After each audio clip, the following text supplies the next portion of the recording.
Olá, bem-vindos ao canal Pura Matemática. Eu sou o professor Jaime e hoje inicio uma série de Cálculo 1. O objetivo principal é atender os meus alunos da Engenharia Mecânica de Cálculo 1 do IFSU. Por isso eu vou seguir a bibliografia da disciplina, que é o livro de Cálculo 1 do Howard Anton. A gente vai seguir mais ou menos a ordem desse livro, ok? A gente começa então estudando limites.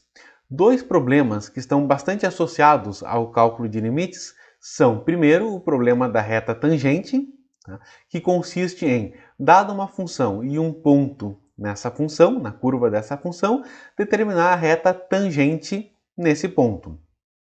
Então, ali na figura a gente vê uma função e um ponto A. Digamos que eu queira a reta tangente no ponto A. Primeiro eu vou escolher um outro ponto distinto de A, um ponto B, e traçar a reta que passa por esses dois pontos. Essa é a reta secante a curva passando por A e B. A ideia aqui é fazer com que essa reta secante se torne a reta tangente. Então eu vou fazer com que o ponto B caminhe na função até ele se encontrar o ponto A.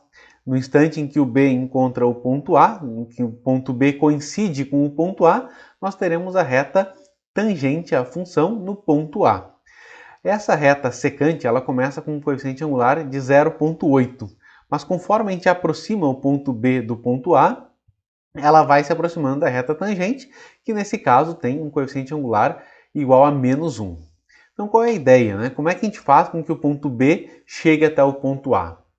A ideia é fazer com que a coordenada x do ponto B se aproxime da coordenada x do ponto A. Tá? Isso pode ser visto nesse gráfico, nessa animação, aqui, o ponto B se aproximando do ponto A. Nós temos ali no eixo x, o x do ponto B tendendo ao x do ponto A. Okay? No limite, quando o x de B tende ao x do A, que ele coincide, que ele se iguala ao x do A, nós teremos a reta tangente no ponto A. Certo? Seguindo adiante, outro problema tradicionalmente de limites é o problema da área, que consiste em determinar a área de uma função, a área abaixo da curva de uma função e acima do eixo x. Tá? Nesse caso, nós temos a função f de x igual a 1 mais x mais seno de x. Essa área abaixo da curva, ela não tem nenhuma forma conhecida, nenhuma forma padrão, como retângulo, triângulo, algum polígono que seja fácil de calcular a área. Tá? Então a ideia aqui é o quê? É a gente tentar aproximar essa área por figuras mais fáceis de calcular. Por exemplo, a ideia é aproximar a área abaixo dessa curva por retângulos. Então eu vou começar colocando um retângulo. Colocar um retângulo abaixo da função ali é uma aproximação? Sim, é uma aproximação. Mas é uma boa aproximação? Não, apenas um retângulo é uma aproximação muito fraca, está muito longe da área real.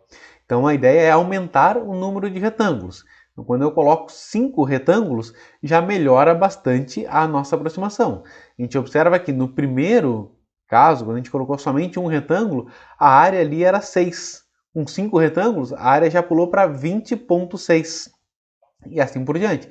Vamos colocar 10 retângulos, depois 20, 30 e 50, até que a gente fique cada vez mais próximo da área real abaixo da curva. Tá? Então aqui nós temos uma animação onde a gente consegue ver direitinho que aumentando o número de retângulos abaixo da curva, a gente se aproxima cada vez mais da área real. Então a ideia é, no limite, quando o número de retângulos tende a infinito, ou quando a base de cada um desses retângulos tende a zero, eu tenho a área real abaixo da curva, certo? Bom, vamos para a noção intuitiva de limites. A ideia de limites é entender o comportamento de uma função numa proximidade, numa vizinhança de algum ponto. Por exemplo, qual é o comportamento da função f de x igual a x mais 2 quando x se aproxima de 2? Inicialmente, a gente vai construir uma tabela para entender esse comportamento da função. Então, eu vou aproximar o x de 2 por valores menores do que 2 e por valores maiores do que 2. Olhando para os resultados na tabela, quando a gente se aproxima de 2 por valores menores, 1,8, 1,9, 1,99, 1,999 e assim por diante, o resultado é que a f de x se aproxima cada vez mais de 4. vai ficando 3,8, 3,9, 3,99, 3,999 e assim por diante. O mesmo acontece quando eu me aproximo de 2 por valores um pouco maiores do que 2. Os valores da função, nesse caso, vão se aproximando cada vez mais de 4 também. O valor da função em 2 não importa para a gente. Tá? O valor da função em 2 não quer dizer que seja igual ao limite da função naquele ponto. A gente vai ver mais exemplos disso depois. Aqui nós temos um gráfico mostrando o comportamento da função próximo de 2 quando x se aproxima de 2, certo? A função se aproxima de 4 quando x se aproxima de 2.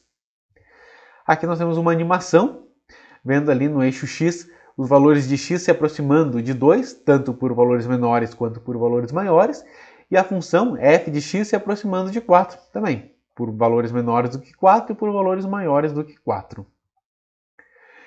Então, qual é a ideia do limite? Tá? Se os valores de uma função f de x ficarem tão próximos quanto se queira de um determinado valor L, de modo que x esteja suficientemente próximo de A, então a gente vai escrever que o limite da f de x, quando x tende a A, é igual a L. Outra forma de escrever isso é f de x tende a L, uma seta apontando para o L, quando x tende a A. Mais um exemplo. Faça uma conjectura sobre o valor de limite quando x tende a 1 de x ao quadrado menos 1 sobre x menos 1. A gente vai usar a mesma ideia do primeiro exemplo, do exemplo anterior, tá? Que era fazer uma tabela. A gente vai montar uma tabela aqui também. A gente também observa que quando x se aproxima de 1, tanto por valores menores do que 1 quanto por valores maiores do que 1, o resultado de f de x também se aproxima cada vez mais de 2. Observa que, nesse exemplo, nem é possível calcular o valor da função em 1. Por quê? Porque a função não está definida em 1. Ela não está definida em 1 porque o seu denominador se anula quando x é igual a 1. Certo? Bom, ali eu tenho um gráfico da função. Tá? Se a gente fizer uma simplificação ali na expressão da função, a gente consegue observar que ela vai ter o mesmo comportamento da função x mais 1. Porém, a função f de x ela não está definida em x igual a 1.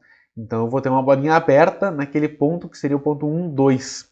Fora isso, esse gráfico é igual ao da função x mais 1, é igual ao da reta x mais 1. Tá? Então, qual é o comportamento dessa função quando x tende a 1?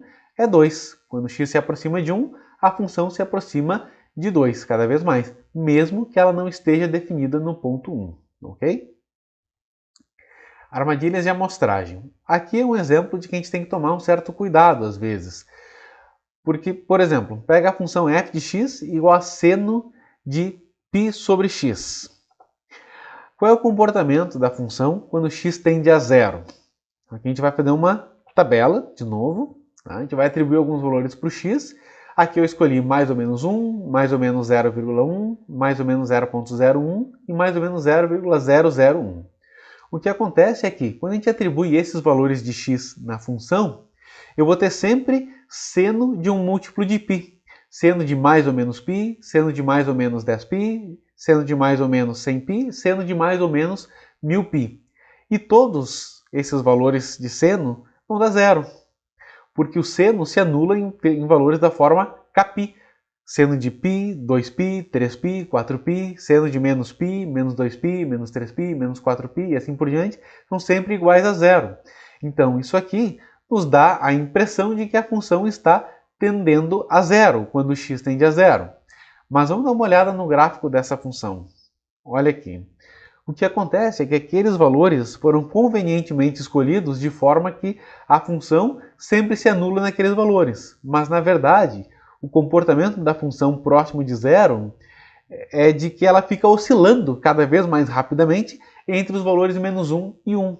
Então, na verdade, ela não tende a nenhum valor específico quando x tende a zero. Ela fica oscilando entre menos 1 e 1. Então, na verdade, não existe o limite dessa função quando x tende a zero. Ok? Por hoje era isso. Espero que tenham gostado. Um abraço e até a próxima aula.